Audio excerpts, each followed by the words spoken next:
देखिए latest episodes बिल्कुल ad free. बहू आओ, बैठो बैठो। नहीं बहू बैठो, कोई डर नहीं है। ये देखो ना, हम लोग सब यहाँ हैं ना। सुनो बहू, ये पक्का महल है, यहाँ तुम्हें डरने की कोई जरूरत नहीं है, ठीक है? बड़ी माँ, मुझे तो उनके लिए बहुत चिंता हो रही है। वो किसी मुसीबत में तो नहीं पड़ गए? नहीं नहीं सरजू, मैं कह रही हूँ देवर जी को कोई नुकसान नहीं होगा। भगवान पर भरोसा रखो। माया, मैं और चंदर बेले घाट के गोदाम में जा रहे हैं। इस तूफान के बीच आप लोग निकल रहे हैं? निकलना तो पड़ेगा माया, वहाँ गोदाम में माल आने वाला है। रामतनु अकेला संभाल नहीं पाएगा। पहले अभय की खबर निकलवाइए, वो तो रात को ही निकल गया था। वो चिंता मुझे नहीं है क्या माया? मैं इसी बीच खबर ले चुका हूँ। वहाँ के कोषाध्यक्ष को बताया है कि अभय दूसरे महल में पहुँच गया है। वो पक्का महल है, वहाँ कोई समस्या नहीं। चावल दाल अनाज सब मौजूद है वहाँ। तुम चिंता मत करना। सरजू बहू से कहो कि वो भी निश्चिंत रहे। सुना तुमने? मैंने कहा था ना, भगवान पर भरोसा रखो। सुनिए, मैं कह रही थी कि इस आपदा के बीच आप लोगों को नहीं जाने से नहीं चलेगा क्या? और मछली देवर जी को जल्दी घर वापस आने के लिए कह दीजिए। माँ, पिताजी ने कहा ना कि गोदाम में माल डूब जाएगा, और अगर हम लोग तूफान रुकने के बाद जाएंगे तो क्या फायदा? पिताजी आप जल्दी चलिए, तूफान बढ़ेगा तो निकलना मुश्किल हो जाएगा, और मछली चाचा को भी तो वापस लाना है। माया, तुम लोग संभल के रहना। डरना मत माया, डरने की कोई बात नहीं। देखो, इस पूरे इलाके में ये सबसे ऊंचा महल है, इसीलिए गंगा से उठा हुआ ये तूफान मैदान पार करके इस महल तक पहुंच रहा है। इसीलिए वो ज्यादा भयानक लग रहा है। चिंता करने की कोई बात नहीं। इसके अलावा हम लोग भी बेलेघाट जाने वाले हैं। वो पूरब की तरफ है, वहाँ तूफान की तीव्रता कम होगी। तुम चिंता मत करो, हम लोग जल्दी ही वापस आ जाएंगे। संभल के जाना बेटा, संभल के चलो, जाना। तुम भी अपना ध्यान रखना। जनार्दन जी, रक्षा कीजिए, रक्षा कीजिए, रक्षा कीजिए जनार्दन जी। माझी लोग सुबह बता के गए थे कि सागर में बड़ा तूफान आया है, पानी चला गया है। ये क्या कह रही हो? ये तो मामूली तूफान बिल्कुल नहीं है, सागर से उठा हुआ तूफान है। ये तो सत्यानाश करेगा सब कुछ। बहुत दिनों से ऐसा तूफान नहीं आया था। इस गलत समय में ऐसा भयंकर तूफान। जनार्दन जी, क्या पाप हुआ है? भगवान, क्या पाप किया है?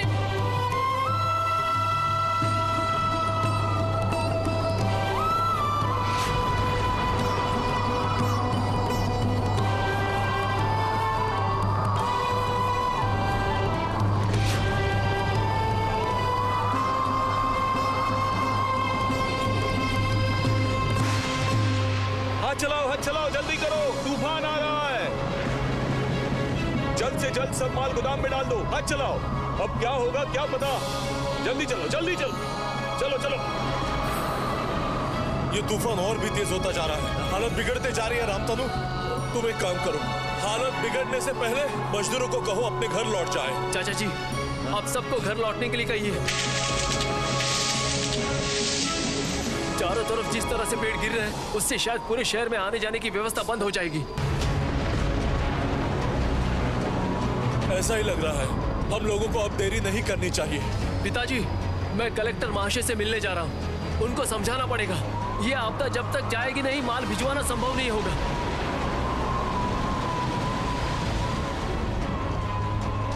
जल्दी करो।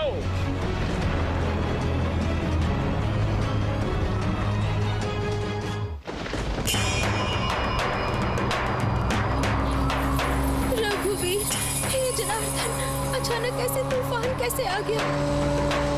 पता नहीं कितने लोग मुसीबत में फंस जाएंगे, ये आपको समझ नहीं आ रहा है?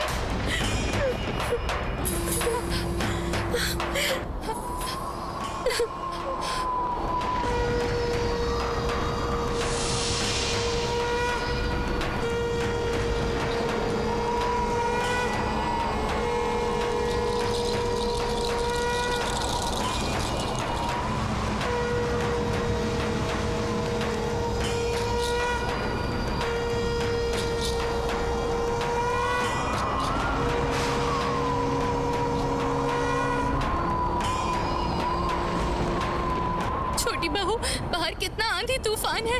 मेरा तो दिल कांपने लगा है छोटी बहू। मैंने शंख बजाया है। देखना धीरे धीरे आंधी तूफान की गति कम हो जाएगी।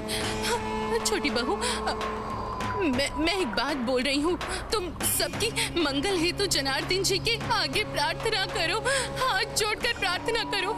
उसके बाद देखना सारी आपदाएं धीरे धीरे टल जाएंगी। बहू, भगवान रक्षा कीजिए भगवान।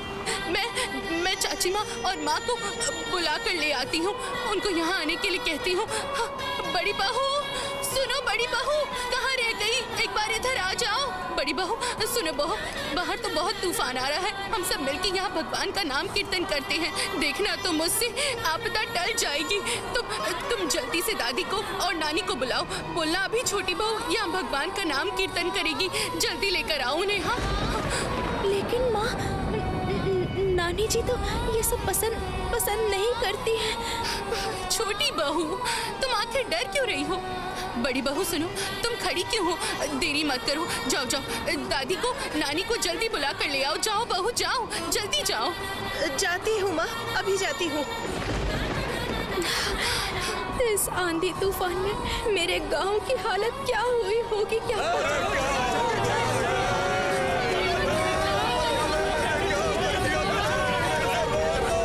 इतनी देर में तो हमारे गांव के घर की छत उड़ गई होगी। छोटी बहू चिंता मत करना बहू, चिंता मत करो। चंदर और तुम्हारे ससुर जी को घर लौटने दो बस। उन लोगों के घर आ जाने से उनसे कहूंगी कि तुम्हारे पिताजी, बुआ और भैया लोगों को सबको यहाँ लेकर आ जाएं। नहीं माँ, मैंने ऐसा नहीं कहा। सिर्फ मेरे पिताजी और भैया लोग ही नहीं, सारे गांव के लोग मुसीबत में हैं। शरण देनी है तो सबको देनी पड़ेगी, लेकिन ये तो संभव नहीं है। उससे अच्छा है जो उनकी रक्षा कर पाएंगे, हम उनसे ही विनती करते हैं। छोटी बहू, इतना बड़ा दिल है तुम्हारा, इतनी आपदा के बीच भी तुम सबके बारे में सोच रही हो। तुम्हारे इस उदार मन के बारे में हमें समझ में नहीं आता। छोटी बहू नहीं, नाम कीर्तन शुरू कर दो, सारी आपदा टल जाएगी। देखना, ये देखो माँ, चाची माँ सब आ गई। चाची माँ बैठी, अब कीर्तन होगा। छोटी बहू कीर्तन करेगी क्या? ओह, बाहर कितनी विपदा आई है। प्रीतराम, चंदर, रामतनु कोई भी अब तक लौटा नहीं है। ओ छोटी, बैठ यहाँ, आजा। मैं कह रही हूँ नाम कीर्तन होना तो अच्छी बात है। पंडित जी को खबर भिजवाती हूँ, कीर्तन की टोली लेकर आएंगे, यहाँ भजन करेंगे। तेरी अनुशासनहीन बहू करेगी। माँ, इस आपदा में भला कौन आने वाला है बताइए? नाम कीर्तन करना जरूरी है, इससे विपदा दूर हो जाएगी।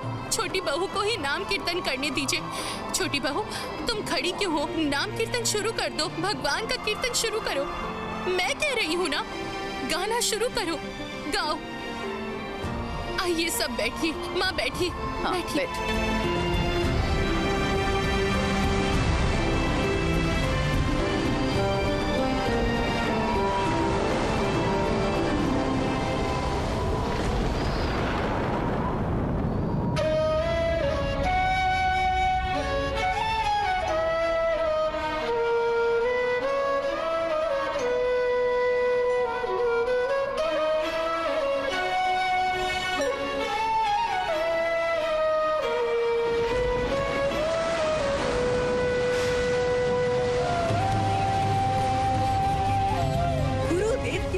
करने पर भी तुम लोगों ने उनकी बात नहीं मानी, हाँ? है? अभी देख, चारों तरफ कितनी तांडव लीला होती है, देख। क्यों बार बार ऐसी बातें कर रही हैं नानी माँ? माँ काली और रघुवीर अलग नहीं हैं। जैसे वो लोग तांडव करते हैं, वैसे ही रक्षा भी करते हैं। मैं देखती हूँ कैसे रक्षा करती है तुम्हारी ये शमशान की देवी। इस तांडव नृत्य से कितने लोगों की जान जाएगी कुछ नहीं बता सकते। मैं हाथ जोड़ के कह रही हूँ चुप्पी, बंद कर। तेरी छोटी बहू का पागलपन बंद करवा, नहीं तो सत्यानाश हो जाएगा। निकलो, सब कमरे से निकलो। तेरी छोटी बहू को पूजा घर से निकाल और अंदर मत आने देना। मैं कह रही हूँ तंत्र मंत्र किया है, इस पर जरूर किसी ने काला जादू किया है। कहती हूँ। चुप हो जा छोटी, चल तो कमरे में चल, कमरे में चल। आजा मेरे साथ।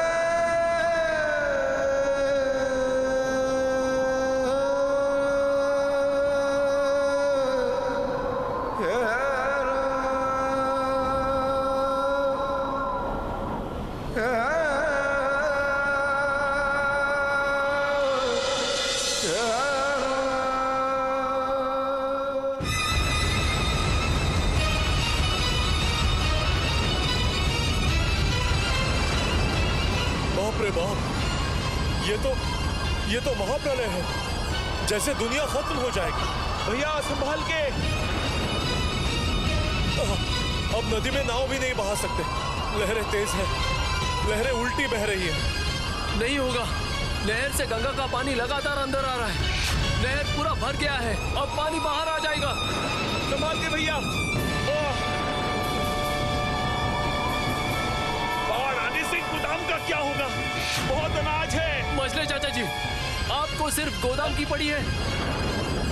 जो लोग बाहर हैं उनके बारे में एक बार भी नहीं सोचा आपने? एक तरफ गंगा और दूसरी तरफ इच्छामती, विद्याधरी, उस पर इन नदियों से जुड़े हुए इतने सारे नहर, आदि गंगा, सब कुछ बर्बाद हो जाएगा।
ये देखिए,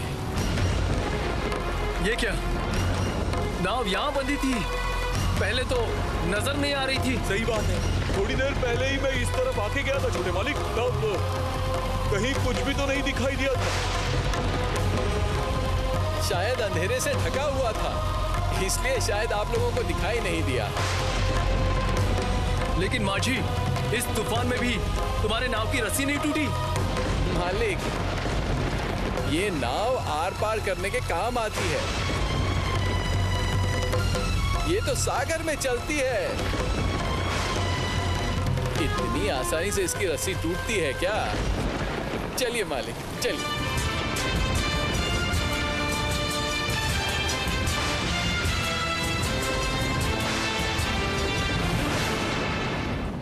बड़ी दीदी, ओ बड़ी दीदी, बहुत बड़ी समस्या हो गई दीदी। फिर से क्या हो गया? जो लोग शरण में आए हैं ना, उन्होंने दिन भर से कुछ नहीं खाया है। अब वो लोग खाना मांग रहे हैं, लेकिन क्या दूं? अभी तक तो खाना भी नहीं बना है। ये सब बातें तूने छोटी बहू को नहीं बताया ना? नहीं, दीदी को नहीं बताया। मुझे तो पता है, ये बात सुनते ही वो सब कुछ छोड़ छाड़ के वो चली जाएगी खाने का बंदोबस्त करने के लिए। और यही बात अगर नानी माँ को पता चले तो इस घर में कुरुक्षेत्र हो जाएगा। ऐसी मुसीबत की घड़ी में क्या करूं बता तो? ऐसे ही घर के लोग क्या खाएंगे ये भी तय नहीं हुआ, और ऊपर से इतने सारे बाहर वाले आ गए, क्या खिलाऊं उन्हें? ये मुसीबत ना होती तो अलग बात थी। वैसे ही इस घर में रोज 200-400 लोग खाना खाते हैं, लेकिन ये समय तो अलग है। सारा सामान तो भंडार घर में है, इतना पानी भर चुका है और अंधेरा भी है। मैं जाऊं कैसे? पहले जरा सुबह होने दे, उसके बाद देखती हूँ क्या कर सकते हैं। लेकिन मैं तो सोच रही थी देवर जी के बारे में। ऐसी मुसीबत में वो कहाँ चले गए, क्या कर रहे हैं, किसे पता। सही कहा, वो कब वापस आएंगे।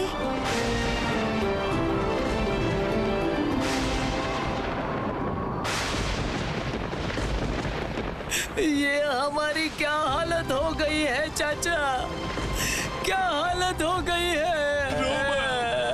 रो मत गोविंद, इस मुसीबत के समय रो धो के कोई फायदा नहीं है। भगवान का ये कैसा न्याय है बताइए तो नटवर चाचा। हाँ, कैसा न्याय है? जो नदी हम लोगों को इतने सालों से जीने के लिए पानी दे रही है, उसी ने आज ऐसा रौद्र रूप धारण करके सब कुछ तबाह कर दिया। मेरे पिताजी बुआ किसी को नहीं छोड़ा। आज नहीं तो कल हम भी कहीं बह जाएंगे। इस मकान पर हम कब तक बैठे रहेंगे? हमारे बचने की अब कोई आशा नहीं है चाचा, कोई आशा नहीं है।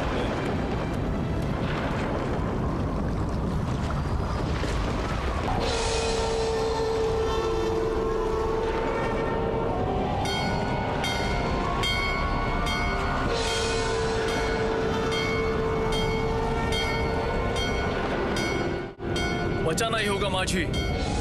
इतने कष्ट सहकर, इतनी आशा लेकर हम लोग यहाँ आए हैं। हमें गांव वालों को बचाना ही होगा, यहाँ से बचाकर ले जाना होगा। भरोसा रखिए मालिक, भरोसा रखिए। जो जीवन प्रदान करते हैं वही रक्षा भी करते हैं। देखता हूँ कितने लोगों को बचाया जा सकता है।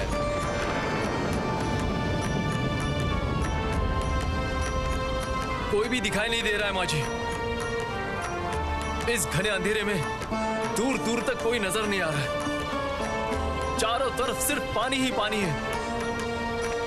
मालिक, ये जो ऊपर वाला है ना, वो जो आपको दिखाएगा आप जरूर देख पाओगे। माझी भाई, भगवान पर तुम्हारी गहरी आस्था है।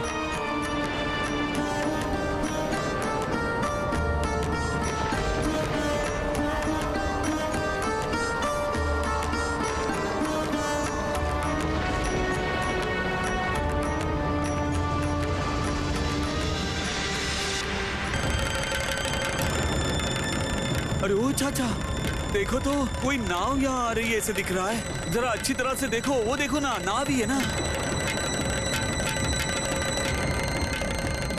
अरे कुछ भी तो दिखाई नहीं दे रहा है। अरे अच्छी तरह से देखिए ना, वो नाव ही तो है। रुकिए, ओ माझी भैया, माझी भैया, हम लोग यहाँ हैं, हम लोग माझी भैया, हम लोग यहाँ हैं, यहाँ फंसे हैं। माझी भाई, उधर कोई बचाओ बचाओ कह के पुकार रहा है। सुन रहे हैं आप? अरे गोविंदा, तुम बुलाओ उनको। उस तरफ लो ना, उस तरफ लो।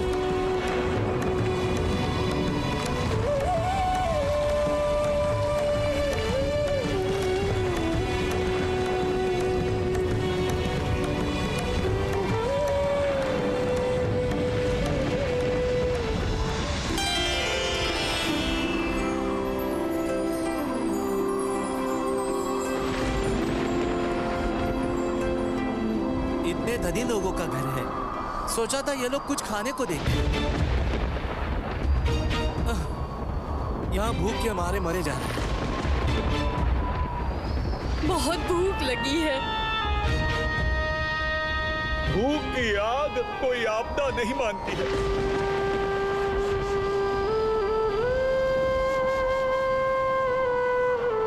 वो कह के गए थे असहाय लोगों को खाना खिलाने के लिए, लेकिन इतना पानी भर गया कि कुछ कर भी नहीं पाई। इतने सारे मेहमान भूखे रहेंगे। उन्हें वापस आने के बाद पता चला तो नहीं, पानी को पार करके मुझे ही भंडार घर में जाना पड़ेगा। देखती हूँ वहाँ क्या मिलता है और फिर रसोई घर में जाके कुछ बना लूंगी मैं।